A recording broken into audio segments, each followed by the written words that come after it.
Off here with a note. Lots of women, single women, say they want a guy to so-called put a ring on it. But the author of a new book says if you're 30 and still haven't found Mr. Right, it's not their fault, it's your fault.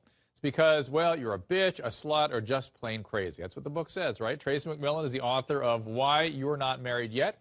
I also have Steve Santagandi. He's the author of the Manual, emphasis on man, and the president of Bad Boys Finish First, Inc.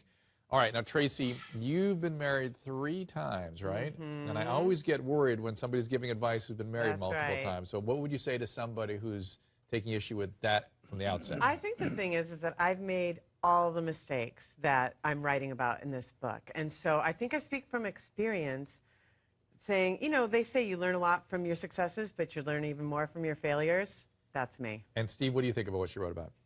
I think the idea of marriage is like a bad song, Tracy. It's like the more you hear it, you might start actually liking it.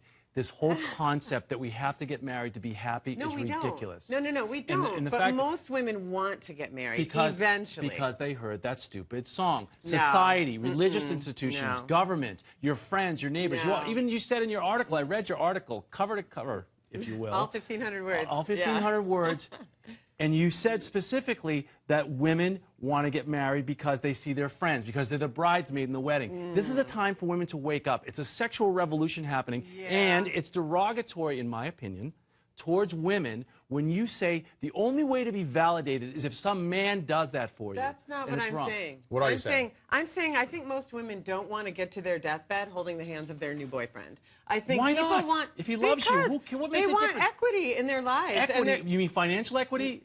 No, I mean, yeah, emotional. They want to build families and build structures of society. There's nothing wrong with marriage. Well, Tracy, but this could just as easily be called, you know, why you're not in a relationship where you go shopping for furniture. It does not have to be about marriage. This is really about building long-term relationships, and most women want that. And that's a wonderful thing. There's no way you're going to convince me that that's a bad thing. In my experience, Tracy, most people can't do that because they got bad pickers and they have bad models for relationships. They had problems in their childhood, problems in their families of origin, abandoning fathers, drug addiction. That's like me. Broken families. I read about you. I know that's about you. So when I read your book, I thought, well, this is just people who have emotional issues. All women who have those sorts of issues, like Tracy had, I guess. I don't know if you had some treatment or something. Oh, I've done tons and tons of therapy. Okay, and so you've had treatment, and now you're attracted to... I'm working on it. But you're attracted to and by different kinds of guys now. Well, I knew who to pick. The problem was, I would get in a relationship with a really good guy and go, why doesn't this feel right? What's missing? Something's missing. Drama. And then I would leave. You need drama. Well, you need drama, or if he's going to abandon you, that he's good. If he's going to stay with you, there's something wrong with him. And see, I take issue with the idea that I'm saying it's your fault. I'm not saying that. I'm saying it's your responsibility. Okay, let's take a look at the list of traits that Tracy says single women have. They include... I think this is by chapter, right? Yes. You're a bitch, you're shallow, you're a slut, you're crazy, you're selfish, you're a mess, you hate yourself, you're a liar, you're a dude, you're godless. Yes. Now, the one, when I hear people, and Steve's shaking his head. Yeah, he's smiling. Because all of those, Not my alley. no, because hold on, all of those things can be good if you perceive them a certain way.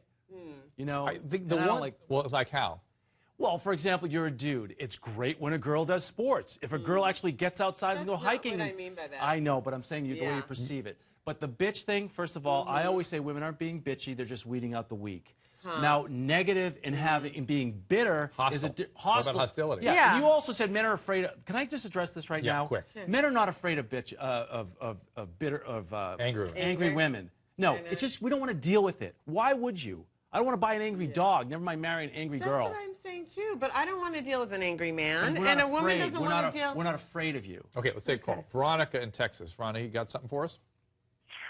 Yes, Dr. Drew. How are y'all doing? We're good.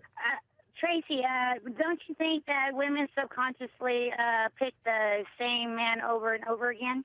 Sometimes, yeah. I think you keep repeating your mistakes until you hit some kind of bottom and then decide to have a new experience. And that, again, these are built on what some people conceptualize as our love maps from our family of origin. It's just simply the case of how humans work, that our parental relationships sort of set the model and the wiring for what we fit with. We're like a key and a lock in our adult life. And if things are particularly terrorizing in childhood, magically that gets converted into attraction, and often intense attraction. And so that's what I call a broken picker. We keep picking the wrong kinds of guys over and over. Karen in New York, what do you have?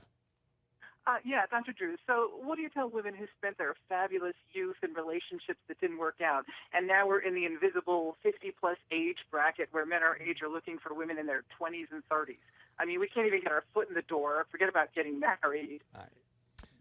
Well, Steve, you seem to have an answer for that. Do the same thing guys are doing. Date younger. Just do what you want to do. And you also don't discredit the fact that you had a great youth, having great sex and great relationships with all these guys.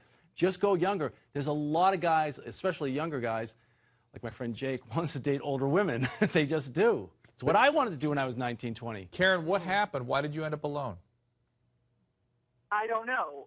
I What don't know town? Where's she living, too? But you know She's what in this New York. man is saying Yeah. about dating younger men, I don't really agree with that either, because I think a lot of men want to date older women just for sex. You know, place and to start. I kind of want to have a relationship along with the sex. I don't want to just have sex in my 50s, 60s, and 70s.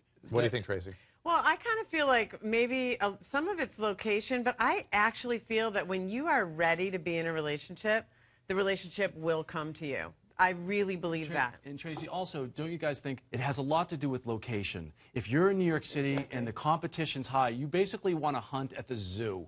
You want to put yourself in a place where the potential for a mate is in your favor. Wow. So you may have to move. Alaska. Alaska. Strangely, I think Tracy just agreed with you. I saw a smirk on her face. She's like, "Whoa, right? all right." Hunt at the zoo. Well, yeah, I think there's a little something to that. Pro- I think hunting at the zoo is a funny idea. But one of the things that people have shown is proximity is the most important Yes. indicator of whether you're going to be in a relationship with somebody. But this day with the internet, proximity is sort of Yes. electronically mediated. But that the internet and Facebook and all this stuff is something I call techno-temptation. It's a complete lie. It's a delusion that you can have a relationship with someone that's, oh, they live in Hawaii. Well, she's cute. I'm just clicking around the internet. Well, she lives in Alabama. Maybe I could go down there. Or maybe this girl in Portugal. So it's not real proximity. It's not. No, it's a false sense of relationship